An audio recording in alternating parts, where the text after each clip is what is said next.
Designböden in Holz- oder Fliesenoptik sind sehr beliebt, denn sie sind pflegeleicht und strahlen gleichzeitig eine warme Atmosphäre aus. Wir zeigen Ihnen, wie Sie mit dem Dr. Schutz Designboden Pflegeset Ihren Boden dauerhaft schützen und leicht pflegen können. Häufigste Ursache für Beschädigungen an Designböden sind Kratzer, die durch Möbel entstehen. Diese Kratzer können zu einem dauerhaften Problem werden und dazu führen, dass der Boden ersetzt werden muss. Um dies zu vermeiden, hat Dr. Schutz das Designboden Pflegeset entwickelt. Zunächst wird der Boden mit Dr. Schutz PU-Reiniger von Schmutz und anderen Rückständen gesäubert. Dazu wird der Reiniger mit Wasser verdünnt und mit einem Mop aufgetragen. Dr. Schutz PU-Reiniger wurde speziell für Designböden entwickelt und reinigt auf natürliche Weise, ohne Schichten zu bilden. Daher ist er ideal für die regelmäßige Unterhaltsreinigung. Nachdem der PU-Reiniger getrocknet ist, ist der Boden sauber. Die Kratzer sind aber nach wie vor sichtbar.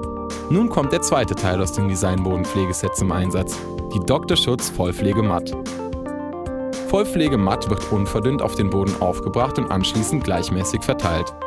Sie bildet einen seidenmatten Pflegefilm, der die Wärme des Bodens und seine natürliche Optik zur Geltung bringt.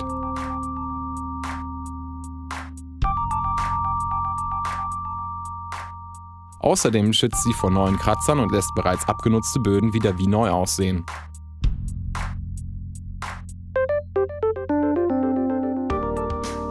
Nach der angegebenen Trocknungszeit können die Möbel wieder zurückgestellt werden.